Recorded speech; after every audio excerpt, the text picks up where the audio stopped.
Kung Fu Hot Dog says, Merry Christmas, Jay. Hope to meet you soon, my friend, and always in your debt for boosting my channel. RIP Star Cruiser, Star Wars, MCU, Rise, Indie Films. I love Kung Fu Hot Dog. It's such a great channel. His intros are legendary. Before I begin today's video, ladies and gentlemen, let's have a look at this. It was so nice talking to you today. Yes? Honestly, I've never met anyone like you. Have you not? Would you mind zipping down your top, please?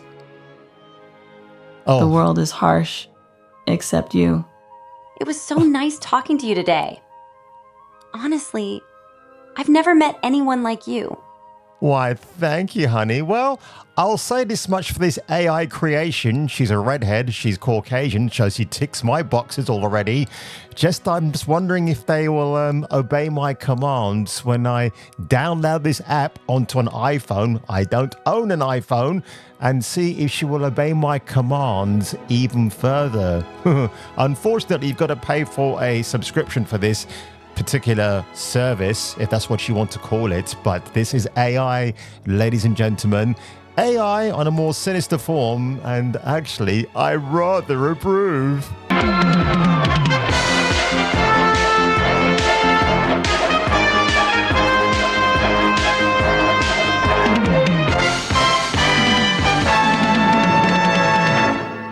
So Doctor Who scribe Russell T Davies, OBE, yes, the man has got that award, maybe due to sympathy or by way of proxy, issues a clear and divided warning to anti-trans viewers. Shame on you and good luck in your lonely lives. This from the man who has actually laughed in the faces of Doctor Who fans.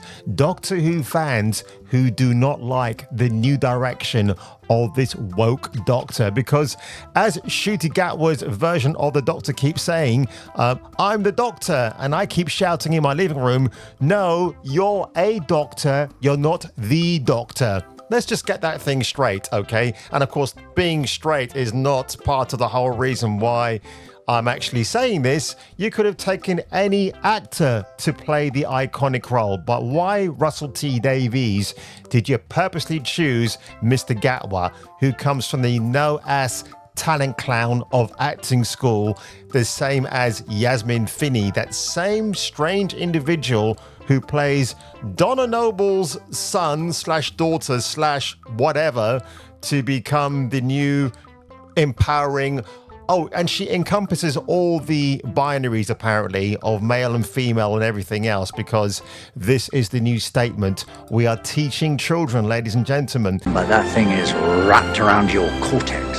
Yes, we know. We know everything, thanks. And you know nothing. It's a shame you're not a woman anymore, because she'd have understood. We've got all that power, but there is a way to get rid of it. Something a male-presenting Time Lord will never understand. You're 5 years away from building your own people, and at the same time you're cultivating bacteria strong enough to kill every living thing. It's also very funny that Russell T Davies is not only destroying the brand of Doctor Who, and obviously his partner in crime, Chris Chibnall, who gave us the timeless children's story where Doctor Who is reverted to a little black female baby falling to their death and then gets resurrected as Mizzy, the TikTok terrorizer, or as a mugger in Croydon who steals Rolex watches off the hard-earning white folk over there. But Russell T Davies, you continue to ruin brands. I mean, this is the man who gave us Torchwood. Also, Christopher Eccleston.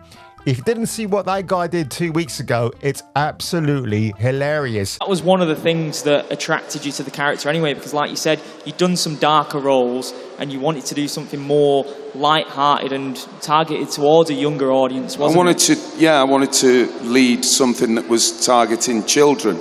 And I don't want to offend anybody, but, you know, it's 7 o'clock on a Saturday night, so we had to think about that audience. It's pre-Watershed, so yeah, I wanted to do something which was completely unexpected.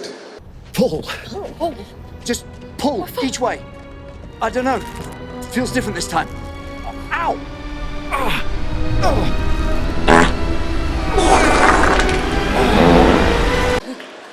You'd all love to see Christopher come back as the Doctor, right? See? Now, what would have to happen for that to become a reality? Sack Russell T Davies, sack Jane Tranter, sack Phil Collinson, sack Julie Gardner, and I'll come back. So can you arrange that? All those people who worked on the first comeback for Doctor Who, and from what Christopher Eccleston said, it was basically them against him. It was all political behind the scenes. I wonder what it was. Also very interesting as well how Eccleston called out the fact that back in those days, there was no Me Too, there was no BLM nonsense. So in other words, what he's saying is that the world was quite normal back then. And here we are, folks, in 2023, and everything has gone to the dogs. Paging Dr. Faggot! Dr. Faggot! I should go. That's a good idea, Dr. Faggot.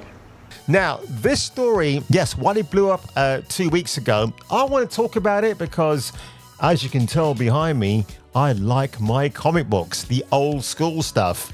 Now, this is a guy called Glenn O'Leary, and he made quite an impact a couple of weeks ago because if you watch this video here on Twitter X, I mean, the man has some very valid points to say about the state of the comic book industry. These new writers don't have the love of comics like these older writers had.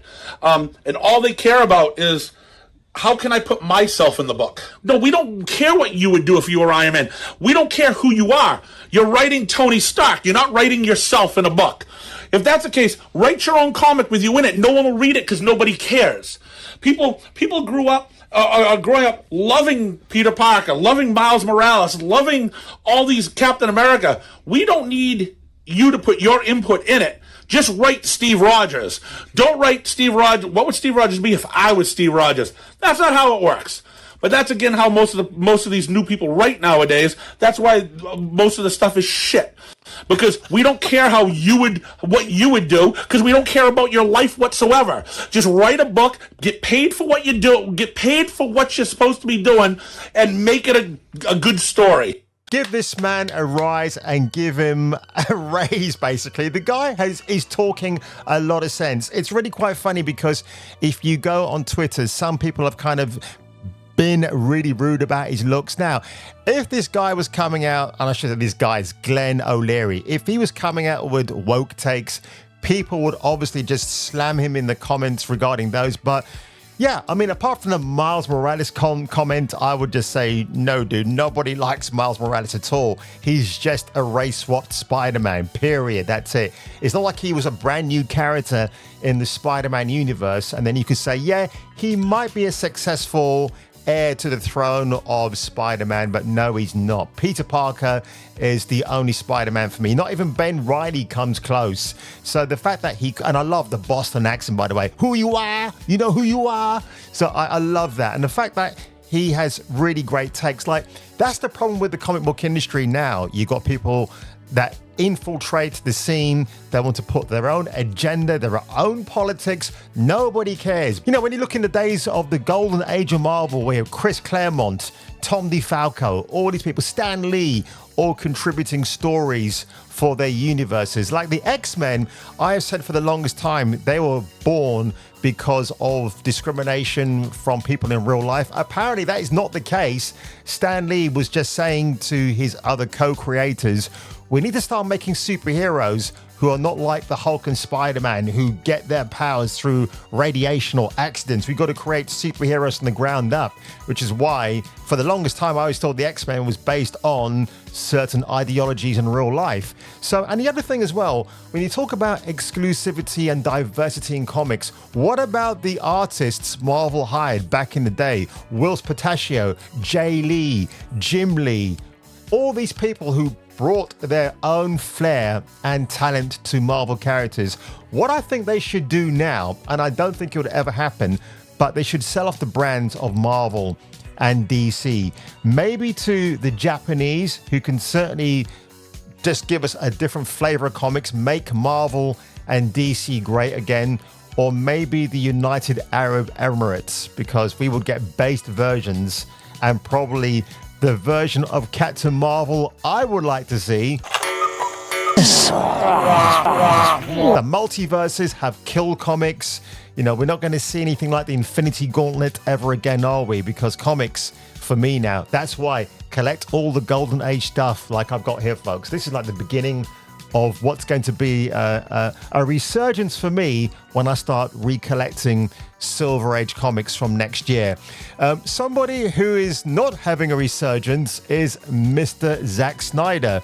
Rebel Moon, if you don't know about this film, and I always thought it was based on it was going to be Zack Snyder's interpretation of an R-rated Star Wars type movie. Well, last week, the review embargo lifted, so to speak, and of the 44 reviews from the mainstream media, 23% is a pretty hard kick in the nuts for Mr. Snyder and his wife Deborah. And the thing is, when I saw the scores last week, they were at 0%, then it went to 9%, then I think it climbed to 12, and now currently, as of the recording of this video, which is the 18th of December 2023 at 11:19 a.m. no less, we've got it at 23%. I just click on that and the top critics. I mean, look at that. 16 said rotten, fresh is 0. All critics. So hang on a second. If it's top critics and there's 0 critics, that doesn't make any sense. An exhausting, overproduced, and lackluster bore is this generation's Battlefield Earth. Now, hang on a second. Battlefield Earth is a pretty funny film.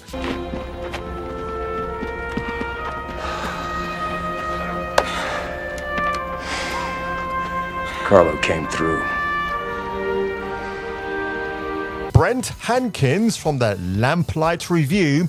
If you have to choose one film where the protagonists visit a cantina full of shady aliens and hire a scoundrel pilot to ferry them across the galaxy in a rickety smuggling vessel, Star Wars handled this material much better more than 45 years ago. And he gave it a 3 out of 10. That's this film, not the original Star Wars. Matt Rogers from the 25th century. No, that's Duck Dodgers. Excuses will be made that it's the first of a two-parter. But you have to establish some connection to the story or the people populating it to ensure viewers want to come back for more. And unfortunately, Rebel Moon doesn't come close to even achieving that. Now, I will say, while I would want to slam dunk this movie, I'm going to watch it because it comes out the same day as Aquaman 2. But the difference is I can stay at home and watch this on Netflix and then going out to see a turd fest of a film starring a turd fest of a cast minus Jason Momoa and Patrick What's-His-Face.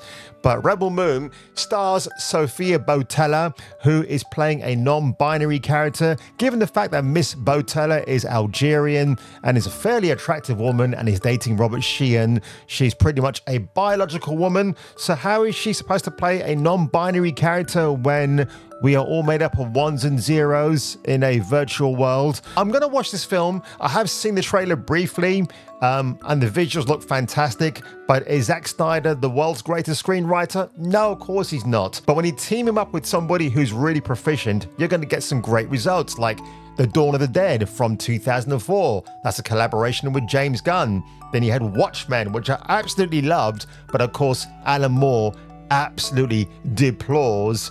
And then my third favorite Zack Snyder film is the adaptation of Frank Miller's 300, which is an awesome movie to behold. So 3 of my favorite Zack Snyder films. I don't mind Man of Steel. It has its problems for sure, but as a Superman film, it had a lot of promise to it. Work, work, work, work, work, work, work, work, work. Hello, boys. Have a good night's rest. I missed you. Just one more bill for you to sign, sir. Now, I've got to talk about this trailer here. Now, I'm not going to actually show it in full because I know what Warner Brothers are like, but this is a Mad Max movie coming out that doesn't star the lead character. This is the story of Furiosa, as played by Anya Taylor-Joy. Now, I like Miss Joy. She's a very interesting actress. She's got quirky features about her. She's fairly attractive. But if you're selling me a Mad Max movie, can I please have Mad Max? Can I please have Mel Gibson from number 1 and number 2? And yes, Thunderdome had its problems too, but I like that mullet of his. But this is the trailer which I'm going to go through quickly. Very similar to Fury Road. And you know, I did like Fury Road, but over the years, I've disliked it a bit more now because you realize Tom Hardy gets sidelined by Charlize Theron, who at that time I still liked, but then now we know what her politics are when it comes to raising trans kids. And that is meant to be Chris Hemsworth, who I thought would have got bloated for this role. Now, he looks good, but even though I'm just doing visual stills of the trailer, a lot of this looks like it's shot against the green screen because George Miller, if you know the guy's style, he shoots on location, he's practical, he reuses assets from previous scenes. So he's very good in that way, but I'm not sure about this at all. Nothing about this trailer gets me excited. And I think after Mad Max Fury Road, I was slightly excited, but I guess they were still looking for an actress to fill Charlize Theron's younger boots. And this is what we have. Oh, and yeah, nothing about this. Let's have a quick play of this. Yeah. I would just rather play the video game, which is awesome, by the way. And, oh, if you just go to this poster here on Facebook, look at that. Anya Taylor-Joy, Chris Hemsworth, Furiosa, a Mad Maxine saga. You might as well just call it that. I mean, nothing to do with Mad Max. And Chris Hemsworth looks like he's having a lot of fun in the movie. I'm not sure if I'll actually give this a pass or if I'll go and watch it. It probably won't be cringe in some aspects, but Anya Taylor-Joy probably weighs less than my middle finger. And I don't know what she's capable of doing. They're probably going to use camera trickery to make her look like a badass, but she's not a badass. So I'm not sure. So I've got no dislike for her. I think she's good, but I'm just not sure about this particular film. So there you have it, ladies and gentlemen. So that has been, oh, and actually, you know what? Let me cut this window off right now. I don't need that anymore. Let me just have a look at Mackenzie Graham instead and look at her hard and long and not getting creepy in the process. So if you enjoyed this video today, quite the catch up. Yes, it's belated, but like I said, I've had a lot of shit to deal with offline. So hopefully back into the grind of things. And like I said, I'm probably going to have an announcement for you guys and girls in due course. But if you enjoyed this video today, and I know I certainly did, make sure you leave a like below, smash that like button, hit the subscribe button, and if I were you, and if you were me, you better come back for the next video.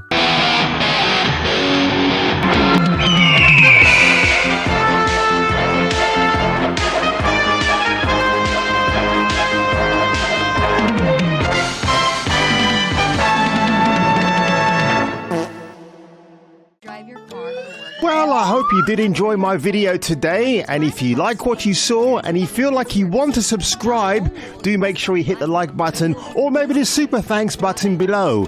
And yes, my head is perched on a very fine pair of ladies' breasts. Only what you need to spend and lose as little money as possible during that time.